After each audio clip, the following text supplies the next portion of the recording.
Hello my friends and welcome back to the channel. As you can probably tell from the title of this video, the subject's going to be quite probably a controversial one. But I'll do like I always do in all my videos, and that's speak from the heart, speak my truth as I find it, share what has worked for me and what hasn't worked for me, as I always do.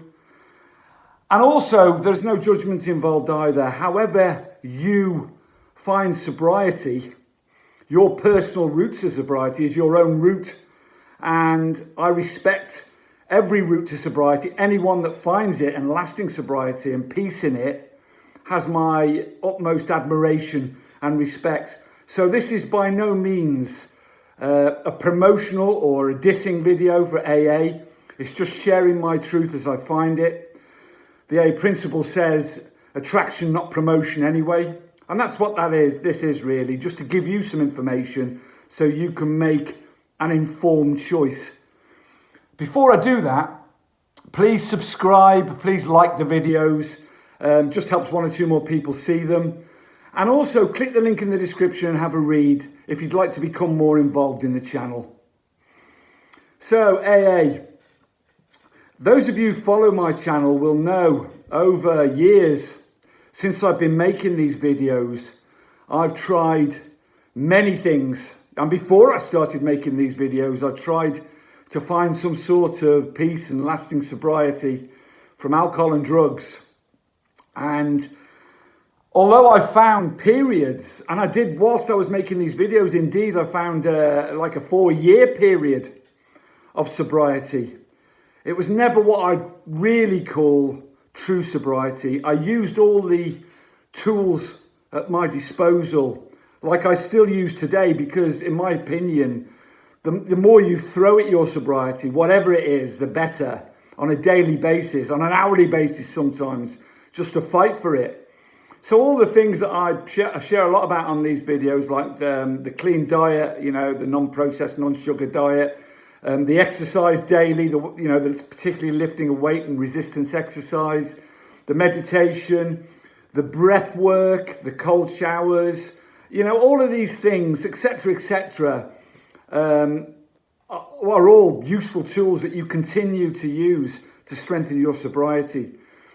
But I wasn't dealing with the issues at hand, really. There were a couple of other issues which, looking back now, should have been clear to me, really, because one thing in particular, and myself in particular, isolation is a massive problem for me. And for most addicts and alcoholics, they tend to isolate because they're, like in the last video, which I'll link to this one, I talk about anxiety and social anxiety.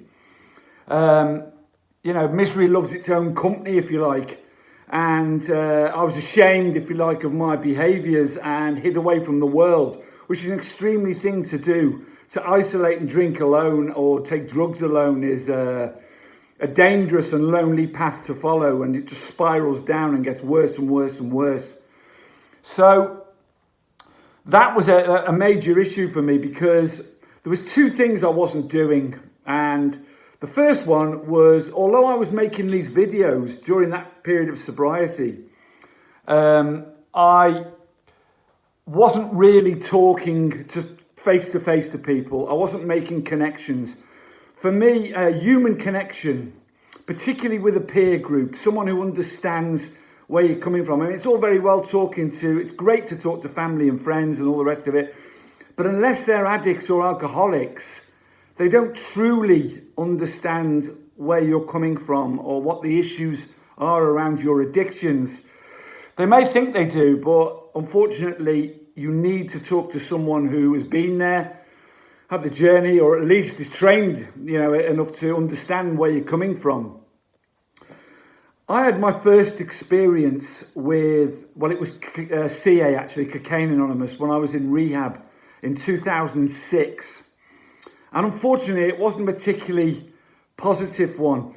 Before that, and sort of then on really, I had this vision in my head of AA in particular as being this sort of cult thing that was just shoving God down your throat, and also, it was sort of a dingy back rooms full of alcoholics and addicts pouring out the sort of misery, and just not a particularly productive place to be. And it scared me away. You know, I never attempted to try. But when I was in rehab, I had to go for 90 days, 90 meetings, which is part of the rehab process. Unfortunately, the meetings I attended were in Luton in the UK. I'm not saying they're bad meetings, because they were great. You know, in some ways they were great meetings, but they were massive. And if you have social anxiety, even if you're recovering from drugs and alcohol, and you're not very confident, and you've got low self-esteem and self-worth, and there's 100 people at a meeting, the last thing you want to do is stand up and share your experience with them. You know, it's a frightening place to be, particularly in early sobriety. So it really put me off. And when I came out, I did relapse anyway shortly after that. So for years after that, I stayed away. I didn't attempt. And as I say, I found bits and pieces of sobriety, but it was never lasting. It was never peaceful. It was never happy, you know, contented, fulfilling, whatever you want to call it. And the thing about AA, right, is what puts most people off is this getting past this religious thing. The thing with AA groups, because when I came to Spain, as I say, it took me sort of 3 years to find AA. And the thing with AA groups, like any other groups, there's good and bad groups. There's sick people still in the groups. There's little cliques that form in the groups sometimes. That's inevitable in whatever the group is. So the first thing you have to do is find a group that suits you. It's trial and error. Find your tribe, if you like. Find somewhere you feel comfortable. Find somewhere you feel comfortable in sharing. There's never any pressure to share your experience. You just sit there and listen. Listen to the similarities, not the differences. You'll find comfort in that. As far as the cult and the God thing goes, nothing could be further from the truth. Because it was a big problem for me that I'm not a religious person. You know, anyone that's religious, that's your business. That's, you know, I respect that. But myself, I've never been a religious person. So it was always a bit of a hurdle for me, handing over sort of control to a higher power. You know, you hear a lot about this higher power. But I didn't truly understand the meaning of that. And as AA and CA and NA and all of them have progressed, then the higher power has become more clear. Because I would be very arrogant to think that I was the most powerful thing in the universe. I've only got to look out at nature and the power of nature to know that we are a minute, tiny little piece of the universe. Look at the stars and everything else. So I really have no problem believing that there is something more powerful than me, because there is. That's a fact. That's science. It's a scientific fact that there is. The handing over control to that, whatever it is the harder part to do. But once you have the ability to do that and realise that if you continue to meddle in things and get involved in things that are beyond your control, you'll continue to be unhappy for the rest of your life.